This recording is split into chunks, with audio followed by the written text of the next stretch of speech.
Nos han dado ya las 8:03, las 7:03 en Canarias, hablándoles de Tintín. Esta década de los 20 que a duras penas vamos atravesando nos ha curado de espanto. De ahí que un cohete, en fin, ya hemos asistido con bastante naturalidad a que los fragmentos de un enorme cohete espacial hayan provocado el caos aéreo. Más que fascinación o pavor, la noticia nos ha provocado fastidio. En España han tenido que cerrar temporalmente los aeropuertos de Cataluña e Ibiza. En otros países del mundo el caos ha sido muchísimo mayor.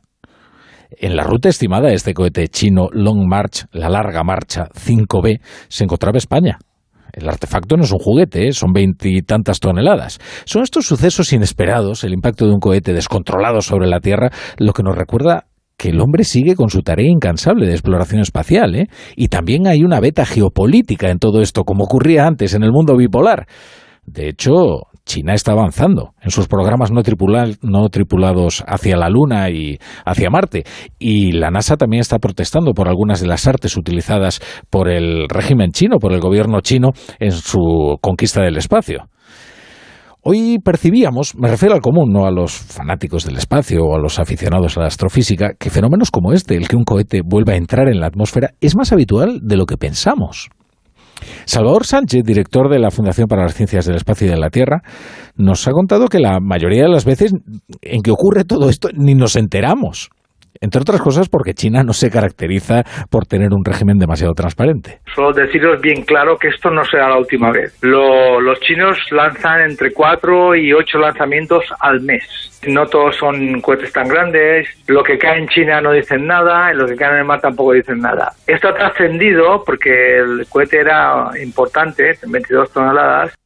Hoy la ministra de Defensa, Margarita Robles, tampoco parecía estar muy al tanto de todo esto, cuando ha tratado de garantizar a los españoles que el ejército está preparado para cualquier contingencia. Bueno, en cuanto a lo del cohete chino, yo lo único que le puedo decir es que el ejército español, y lo han tenido la oportunidad de ver, están permanentemente preparados, trabajando en cualquier previsión. Por tanto, lo del cohete chino no sabemos lo que ha sido, lo que ha podido ser o lo que podría ser.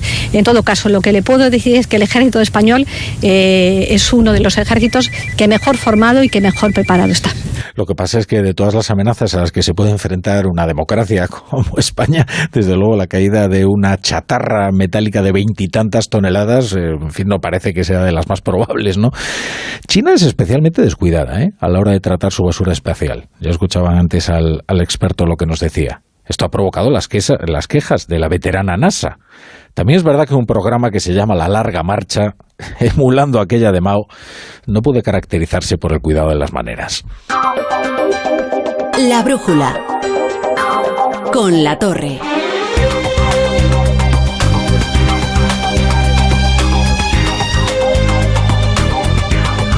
Bienvenidos a La Brújula, si se incorporan a esta hora a la sintonía de Onda Cero. Les recordamos que estamos aquí hasta las 11:30, las 10:30 en Canarias, con nuestras diversas secciones y contenidos. Así que si usted se va a hacer cualquier cosa, un recado o lo que sea, cuando vuelva, que sepa que muy probablemente, si no impacta un cohete contra nuestras cabezas, seguiremos todavía aquí, ¿eh? Van a escuchar un sonido de archivo de marzo de este año.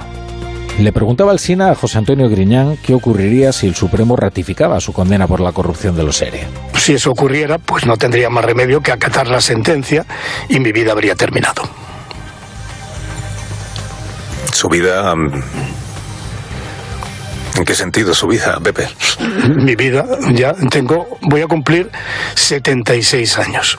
Pues usted mismo puede imaginarlo. Ya con esa edad, imagínese usted qué es lo que queda. La condena de José Antonio Griñán no solo fue ratificada este pasado verano, sino que desde entonces nada ha impedido que el expresidente de Andalucía vaya caminando lentamente hacia lo que parece el destino inexorable, que es la cárcel. La Fiscalía Anticorrupción ha pedido el ingreso inmediato en prisión del expresidente de la Junta de Andalucía, José Antonio Griñán, y de los otros 8 exaltos cargos de los anteriores gobiernos andaluces del PSOE que han sido condenados a penas de cárcel por el caso de corrupción de los ERE. Anticorrupción ya ha presentado su informe y en él destaca que este es el mayor caso de corrupción investigado jamás en este país. Hablamos de un fraude de 679 millones de euros. Así que todos aquellos que cantan el salmo de que Griñán no se llevó un euro a sus bolsillos deberían tener algo más de pudor, porque el argumento en ningún caso puede ser ese. a menos que se decida reformar también el delito de malversación. Mire, se puede hacer un paquete, el de sedición y el de malversación. Y así además Puigdemont saldría doblemente beneficiado porque está acusado de ambos. Pero a menos que se decida reformar el delito de malversación para convertirlo en otra cosa, la malversación que no lleva al lucro personal directo, también sigue siendo malversación. La malversación es y sigue siendo el uso fraudulento del dinero público, ya sea para crear una red clientelar con la que perpetuarse en el poder o para construirse un chalet en Torrevieja. Otro debate es si los delitos económicos tienen un castigo penal demasiado elevado. Y ese es un debate que se podría acometer, ¿eh? A pesar de que probablemente eso excitaría mucho los ánimos populistas. Recuerden ustedes que ánimo justiciero despertó la crisis de 2008, ¿eh? Ese es un debate.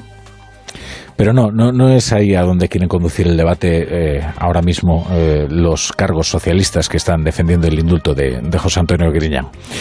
Le han preguntado hoy a Pedro Sánchez por ello en Viana do Castelo, tras su reunión bilateral con el primer ministro portugués, António Costa. Y su respuesta ha sido bastante lacónica. Bueno, muchas gracias, Irene, por sus preguntas. En relación con la última de las preguntas, el Gobierno lo que hace es respetar los procedimientos judiciales. Saben ustedes cuál es mi posición. La he manifestado en reiteradas ocasiones.